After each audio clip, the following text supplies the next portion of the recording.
The day America let its enemies ride free. The year is 1944. A convoy of trucks pulls into a small-town train station in the heart of America.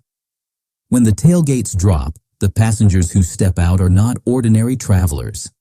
They are German women, prisoners of war, who just months earlier wore the insignia of the Reich.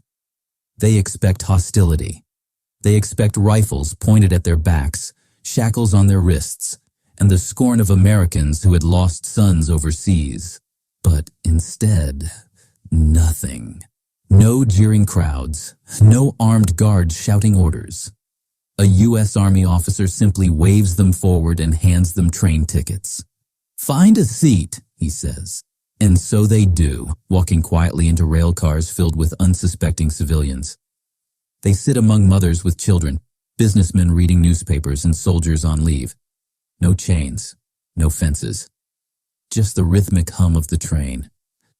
One of the women leans toward another and whispers, "If we wanted to, we could just walk away." It sounds impossible, but in that moment it's true. The women who once served the Reich are now traveling freely across the land of their enemies. And the question that lingers is one history rarely asks.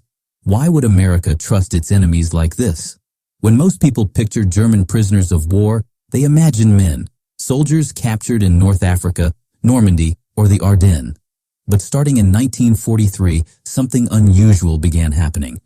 German women began arriving in the United States as prisoners. They weren't frontline troops. They were clerks, typists, radio operators, nurses, translators, members of the Luftwaffe auxiliaries and communication corps. Some joined out of loyalty, others out of desperation, and many because the war had consumed their entire generation. When they were captured and loaded onto ships bound for America, fear followed them. Nazi propaganda had filled their heads with horror stories, that Americans would torture, starve, or humiliate them. So when the ships reached ports like Boston, Norfolk, or New York, the women braced for the worst. Instead, they found efficiency. Their names were recorded, their clothes replaced, their rations issued, and then they were sent inland by train to camps in Texas, Arkansas, Kansas, and Mississippi. But it was on those trains that the true shock began. As the locomotives rolled westward, the women stared out the windows in silence. Outside, America looked untouched by war. Vast, green, alive. There were farms, towns, and factories humming with life. Children walking to school, stores full of goods. For the prisoners, it was like staring into another world. Back home, German cities were nothing but rubble. Hamburg, Cologne, Berlin, all bombed into ash and ruin. But here, the enemy's homeland was thriving. One prisoner later wrote in her diary, "That train ride broke my faith in Germany's victory more than any propaganda could." She wasn't alone. As the train clattered across the plains, realization dawned. America was fighting the same war, but it had outproduced, outfed, and outbuilt them. The myth of German superiority began to crack, not from a battlefield defeat, but from the sight of tidy farms and bright neon signs flickering outside train windows. And then came the real shock. Freedom.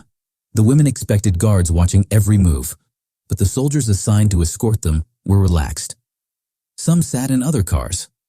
Others disappeared entirely. When the train stopped at small-town stations, guards casually let the prisoners step onto the platform to stretch their legs. They could walk a few steps into the sun, even buy a soda or cigarette from a vendor. To the German women, it felt surreal, almost like a trick. In Germany, captured enemies were treated like animals. Here, they were being treated like travelers. And the most dangerous weapon their captors used was trust. Many of the women whispered, "They're testing us. This must be psychological warfare." Maybe it was, because at every stop, at every open door, the chance of escape was real. They could step off the train and vanish into America, but almost none did. Why not? Because they quickly realized the land itself was a prison. America was too vast, too watchful. Every small town knew every face. A stranger with a German accent would be spotted in minutes. Even if they escaped, where would they go? They didn't speak English well, didn't understand American money, and had no idea how far the next town might be. A few tried anyway, slipping off during stops or camp transfers, but most were caught within days. Some even surrendered voluntarily, walking into police stations or knocking on farmhouse doors. And here's what's most remarkable. Many Americans who found escapees didn't treat them cruelly. They gave them food, water, sometimes even a bed for the night before alerting authorities. The enemy, it turned out, was human on both sides. But why did America risk this? Why allow such freedom to enemy prisoners during total war? The official reason was simple. The Geneva Convention of 1929. It demanded humane treatment for POWs, something Germany had often ignored. By obeying the rules and even exceeding them, America proved to the world that it fought not just with strength, but with principle. There was also a practical side. By 1944, the U.S. was holding more than 400,000 German prisoners. Guarding everyone with strict discipline was impossible. Manpower was needed in Europe and the Pacific, not on rural train lines. So the army relied on a cheaper weapon, trust. And beneath that trust was a deeper strategy. U.S. intelligence believed that kindness could break loyalty faster than fear, show prisoners a land of abundance, dignity, and freedom, and their faith in the Reich might collapse on its own. They were right. Reports showed many prisoners, men and women alike, became cooperative and willing to work after seeing how America treated them. In a quiet way, freedom had done what interrogation never could. Still, there were risks. Every open door could become an escape route, but even when it happened, the escapes rarely lasted. America's vastness, the same openness that inspired awe, became the bars of its invisible cage. And for the German women, that realization was both terrifying and humbling. As the trains rolled deeper inland, something else changed. The hatred that had once defined them began to fade. They spoke quietly with American civilians, farmers, mothers, even curious children. Sometimes a stranger offered a smile or a piece of candy. One prisoner would later write, "A child gave me chocolate. I cried." In that moment, the war felt absurd. These moments of humanity lingered long after the war. Some of those women returned to America years later, marrying men they'd first met during captivity. Others kept writing letters to the families they'd met by chance.